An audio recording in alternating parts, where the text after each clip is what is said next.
Baik, terima kasih. Silakan kalau ada pertanyaan, Pak Asep. Terus tadi ada peserta yang lain cukup banyak ini sebenarnya ya. Yang tadi, oh Bu Tuti, saya Bu Tuti Umyati. Silakan nih, Bu Tuti mau nulis tentang apa nih? Nanti kita bisa kasih contohnya. Ya, silakan boleh ketik di ini, boleh ketik di apa chat room ya. Nah, silakan Bu Tuti Umyati ya. Mudah-mudahan masih on. Nah, yang lainnya juga boleh silakan. Pak Asep ada pertanyaan mungkin silakan atau dari yang lainnya terkait dengan penulisan ini. Mungkin perlu latih. Silakan Bu Tuti. Atau kalau nggak nulis langsung aja mau nulis apa nanti kita akan uji cobakan. Izin bertanya, Pak Dokter. Ya silakan. Sanasi, oh belum tadi ya. Tenang Ya, Sanasi nggak nanti apa-apa. kita Ah, langsung izin kelas juga bertanya nggak ini. apa-apa. Ya, kalau paket Mendeley kan dia catatan kakinya di bawah tuh ya. Mhm. Sedangkan yang tadi dia catatan kakinya kan langsung itu untuk referensinya. Mhm. Nah, Mhm. untuk skripsi, apakah boleh kita menggunakan seperti pola yang tadi, tidak menggunakan pola Mendeley? Terima kasih, Pak Dokter. Ya, oke, terima kasih ya. Ya, kalau Mendeley itu mulai dari body note ke body note ke footnote kan tinggal di apa? Tinggal diklik langsung berubah otomatis. Itu kelebihan dari Mendeley. Kemudian tadi yang di Quillbot karena saya menggunakannya itu APA ya, American Psychological Association, maka dia menggunakannya memang body note. Nanti tinggal dirubah di Quillbot itu untuk menjadi bisa footnote, bisa juga endnote gitu ya. Jadi secara teknis tidak ada masalah ya. Walaupun kalau di Stasiun Raja Falah ini kalau yang S1 masih pakai footnote, sementara kalau S2 itu pakai body note gitu ya. Jadi kalau di Mendeley ya tinggal klik, saya mencoba itu, tinggal klik perubahan dari APA ke apa dia apa ya modern humanis atau apa ya, itu sangat mudah gitu ya, tinggal dirubah aja. Jadi yang penting buat dulu aja di referensinya, selama tadi sumbernya itu ada. Kalau di Mendeley berarti data-datanya itu harus dimasukkan ke Mendeley gitu ya. Nah itu kekurangannya Mendeley itu dia harus memang harus filenya itu harus dimasukkan agak-agak agak cukup lama ya, agak mengganggu sebenarnya itu. Bukan mengganggu artinya ya mungkin ke depan tuh Mendeley itu sudah pakai ini juga tuh, yang di reference manager yang versi online, dia lebih ini dia sudah apa ya sudah cukup bagus karena dia akan mengadopsi untuk AI-nya. Jadi tidak yang versi desktop itu kan harus dimasukin tuh. Ya harus dimasukin apa tulisannya, bahkan kalau kita ngambil dari internet tuh kadang suka salah gitu ya dan lain sebagainya. Oke ya, mana nanti kita boleh praktek di baik online ataupun offline di STI Sirajul Falah. Oke, silakan tadi Bu Tuti Mana ada sih? mau ditanyakan atau menulis tentang apa silakan, enggak? Mana sih chatnya? Chat. Ya, silakan. Ya, suaranya kurang jelas atau belum ada bahkan. Ya, silakan. Kalau mamanya agak kesulitan di tulisan atau di suara, nanti boleh di chat room aja ya. Di chat room, ya. Kayak bahasa boleh lanjut.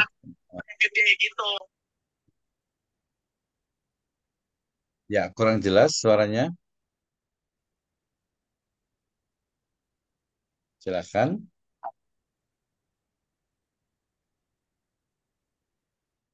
Hmm, oh, kurang ya. Oke, kalau Pak Sep ada pertanyaan terkait dengan ini. Jadi nanti tetap saja nggak 100% dari ini ya, dari AI ya. Karena kan apalagi tadi penelitiannya sifatnya itu lapangan. Ya, walaupun kalau kalau umpamanya ke apa ChatGPT disuruh, dia bisa itu. Bisa suruh istilahnya itu mendeskripsikan tentang kejadian yang ada di situ gitu ya. Nah, dia bisa tuh walaupun ya hasilnya agak-agak ngasal gitu ya. Oke, oke, Bu Tuti terima kasih ya. Model pembelajaran discovery learning. Oke, terima kasih Bu Tuti ya. Saya mau contohkan nih. Jadi, Baroto saya minta contoh untuk jurnal artikel ilmiah untuk model pembelajaran discovery learning. Ini menarik nih. Ya, saya akan kopikan fokus kepada model pembelajaran discovery learning. Jadi, kalau menulis artikel, Ibu ya, menulis artikel itu kan dia mestinya itu kita menemukan dulu namanya itu apa ya riset gap. Nah, riset gap itu bisa sangat mudah sekali ditemukan di mana? Di typeset.io. Oke, saya buka lagi di typeset.io ya. Saya akan izin untuk share screen lagi ya. Walaupun tadi pakai Quillbot juga lebih mudah gitu ya. Atau di ChatGPT dulu juga mudah juga. Jadi kita bisa banyak pakai lah ya. Oke, saya izin share screen dulu ya. Oke, ya betul tuh ini. Jadi kalau mau pakai ChatGPT, ya, saya biasanya itu ini saya akan hapus. Nih, jadi gini, saya tuliskan di sini di ChatGPT itu untuk mencarikan ide gagasan terkait dengan artikel jurnal yang kaitannya dengan apa discovery learning. Begini, Anda adalah seorang ahli pendidikan, ya, tingkat dunia. Biar dia mikirnya agak tinggi gitu ya. Kemudian Anda akan menulis artikel jurnal ya dengan tema, saya copy yang tadi ya, model pemberdayaan discovery learning. Berikan lima ya tema dan judul dari tema tersebut. Nggak apa-apa, dia nanti mikir sendiri kok. Dari tersebut yang memiliki nilai kebaruan ya atau novelty. Ah, ini kita minta judulnya dulu ya. Minta tema dan judulnya. Nah, oke. Nih, judulnya udah dikasihkan Ibu ya. Jadi mulai dari transformasi pembelajaran discovery learning berbasis teknologi augmented reality, ya dipakai AR untuk meningkatkan pemahaman konsep di era digital. Itu yang pertama. Novelty-nya menggabungkan teknologi AR itu dengan discovery learning untuk menciptakan pengalaman belajar lebih interaktif dan meningkatkan daya serap siswa terhadap konsep abstrak. Ini kan kalau augmented reality ini kan ya pakai yang itu ya kayak kacamata besar itu kan ya. Ini kan nanti tinggal dilihat mau Hmm. nelitinya di mana gitu ya. Ini berarti harus ke lapangan yang make. Yang kedua, discovery learning dalam pendidikan karakter, misalnya penerapan model discovery learning untuk penguatan pendidikan karakter di era society 5.0. Nah, ini bisa kita ganti. Nah, ini pentingnya. Jadi kita jangan ngambil 100% dari sini gitu ya. Nanti ya sama aja. Kayak penerapan model discovery learning untuk penguatan pendidikan karakter di MTS Sirojul Atfal misalnya. Ya, jadi society-nya kita ganti. Nilai novelty-nya mengembangkan implementasi discovery learning untuk tidak hanya fokus pada aspek kognitif, tetapi juga pada penguatan nilai-nilai karakter seperti tanggung jawab, kerjasama, dan kemandirian. Nanti apa sih pendidikan karakter ya? Gampang lah tinggal nanya ya. Kayak discovery learning ini dalam bilang kurikulum merdeka di Kurmar, walaupun sudah mau nggak dipakai kalian nanti ya. Jadi eksplorasi model discovery learning dalam mendukung pembelajaran berdiferensiasi pada kurikulum merdeka. Karena mereka pakai yang sekarang trennya pakai ini ya, berdiferensiasi ya. Oke, jadi ini novelty-nya menyesuaikan model discovery learning dengan kebutuhan pembelajaran berdiferensiasi pada kurikulum merdeka dengan pendekatan yang memungkinkan siswa belajar sesuai potensi. Ya, banyaklah ini ya. Ini yang keempat, efektivitas model discovery learning, pembelajaran berbasis lingkungan dengan discovery learning, tinggal mau pilih yang mana. Nah, kalau misalnya Ibu sudah punya judul, lebih bagus lagi. Tapi saya kayaknya agak tertarik yang ini. Saya tertarik dengan penerapan model. Walaupun dia, apa ya, kalau di S1 saya selalu mengatakan, aduh jangan hanya penerapan saja gitu ya, karena agak-agak lumayan, atau jangan hanya implementasi saja gitu ya. Tapi nggak apa-apa lah, saya ambil ini. Oke, saya akan copy ya. Gimana Rono? No? Ya, silakan. Gua pikir, oh, jangan tapi ya, ini bahaya rumah tadi itu. Ini agak ganggu sedikit ya, bukan ya. Oke, jadi tadi saya ngambil ini. Ini judulnya ini penerapan model discovery learning untuk penguatan pendidikan karakter di era Society 5.0. Nah, saya di sini dulu ke sini dulu. Buatkan tadi kayak dia nyambung tuh.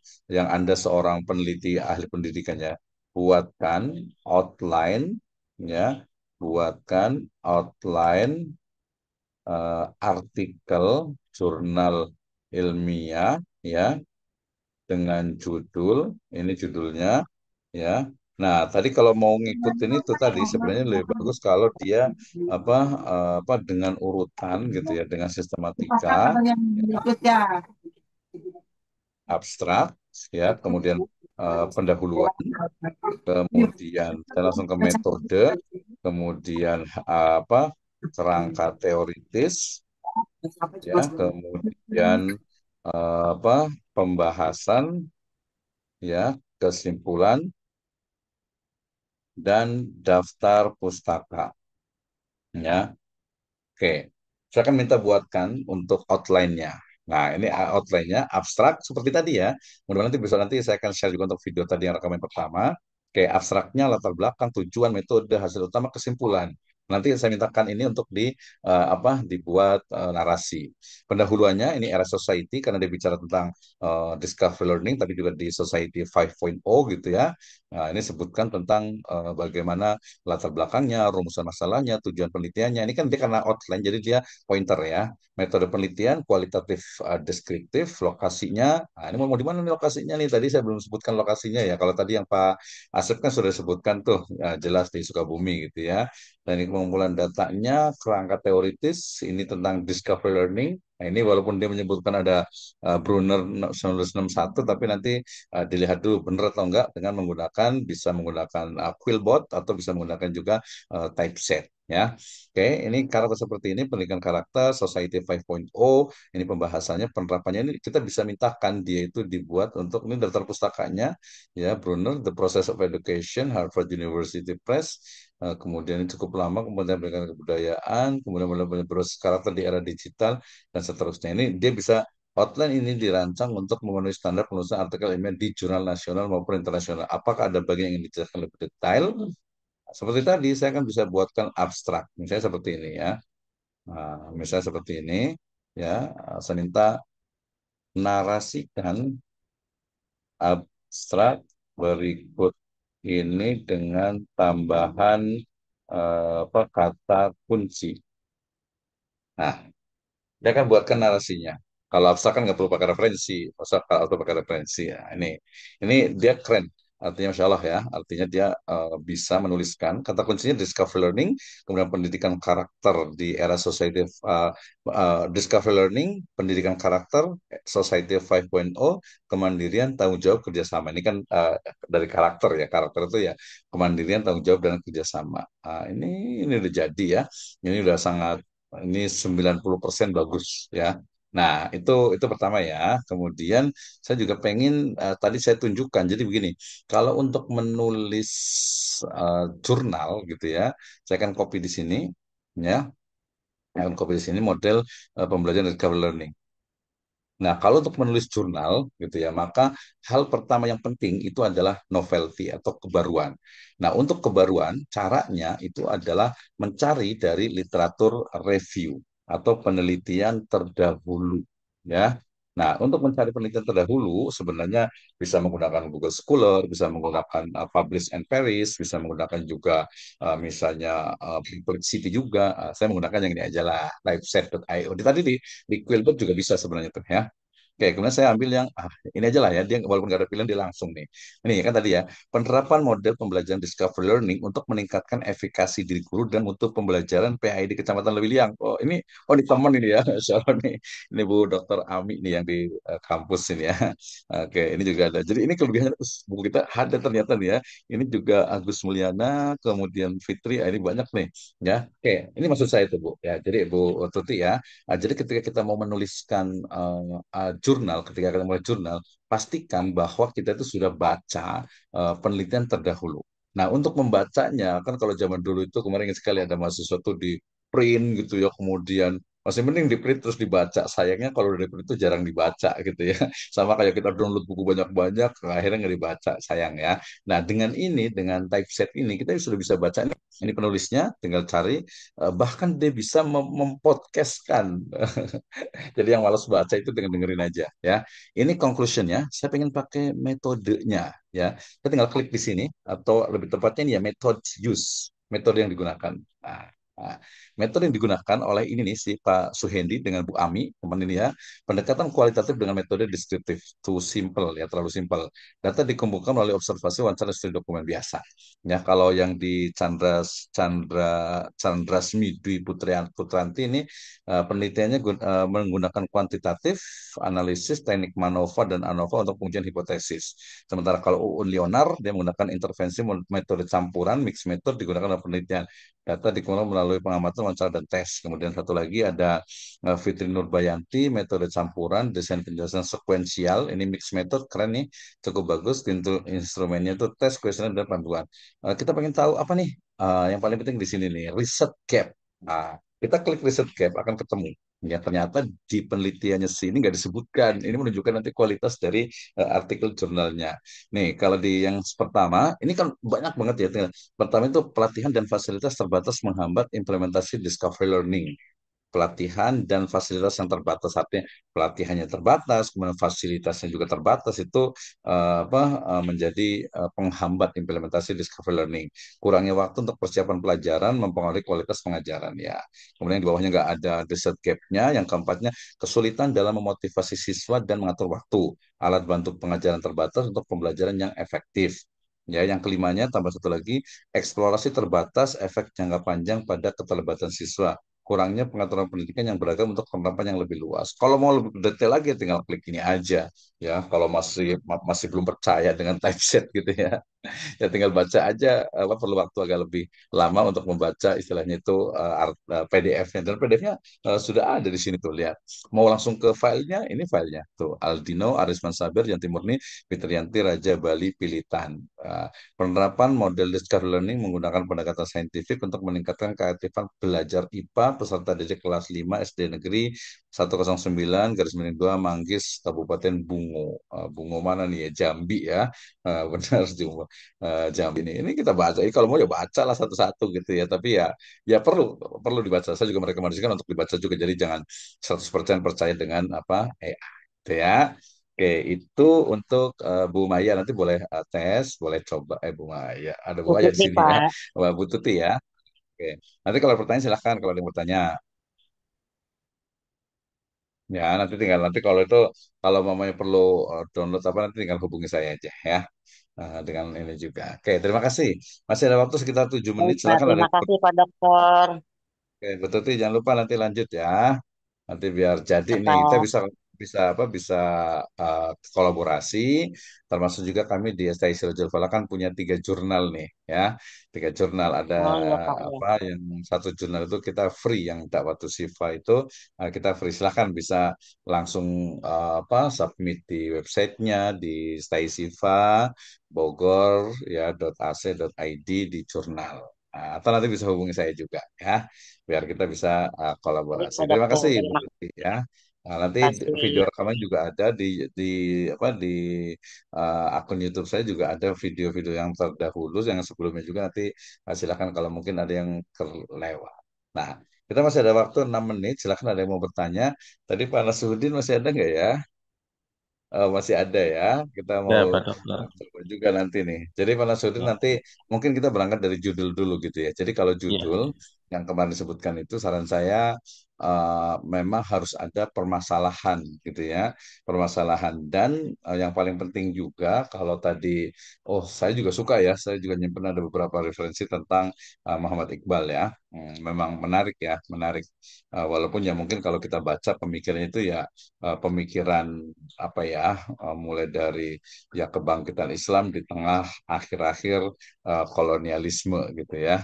Ya tapi ya masih masih relevan lah, masih relevan gitu. Tapi mungkin nanti kita cari, berarti tadi, jadi kalau kita mau meneliti ya, baik itu menulis skripsi ataupun artikel jurnal, itu pertama itu adalah memastikan bahwa topik kita itu memang baru ataupun juga kombinasi yang belum ditulis oleh orang lain. Ya misalnya ada mahasiswa yang menulis tentang apa, misalnya pemikiran Ibnu Khaldun misalnya gitu kan ya. Ya itu udah banyak banget. Atau mungkin juga ada pemikiran pendidikan Islam Nasih Ulwan gitu ya. Nah, kalau dia tidak bisa menemukan riset gap, ya mungkin bahasa sedikit kasarnya itu ngabisin umur aja gitu ya. Ngabisin umur, bikin bikin capek saja gitu. Kenapa? Karena orang udah tulis kok, ngapain sih gitu ya. Untuk apa di pengulangan duplikasi gitu. Mendingan ya tadi dengan menggunakan typeset gitu ya, menggunakan Perplexity juga, pakai Jenny juga, itu kita bisa istilahnya itu memosisikan dari penelitian kita. Maksudnya posisi dari penelitian kita itu memang belum diteliti oleh orang lain, baik dari sisi lokasi, kemudian waktunya, kemudian juga ya ada novelty, ada kebaruan, ya walaupun nggak 100% baru, intinya jangan sampai tulisan kita itu ada duplikasi. Misalnya tadi kalau Pak Asep nulis tentang peran pengawas TPS gitu ya, mungkin di Bogor sudah ditulis, ya mungkin di Purwakarta, di Bekasi, di Jakarta sudah ditulis, tapi yang di Sukabumi ini belum. Ah, itu adalah salah satu dari novelty-nya. Kemudian yang baru juga kan kemarin TPS 2024 serentak nih, oh berarti masih masih baru nih. Saya yakin belum banyak yang menuliskan. Jadi ada sesuatu yang baru yang kemudian kita bisa berikan ya, kontribusikan untuk ilmu pengetahuan. Jadi tadi kalau Pak Nasiruddin nulis tentang Iqbal, saya yakin banyak sekali tulisan tentang Iqbal. Jadi tugas pertamanya itu adalah kumpulkan ya, terutama nanti jurnal gitu ya, terutama jurnal nanti boleh skripsi, tesis atau disertasi tentang Iqbal. Kemudian dipetakan pakai mind mapping.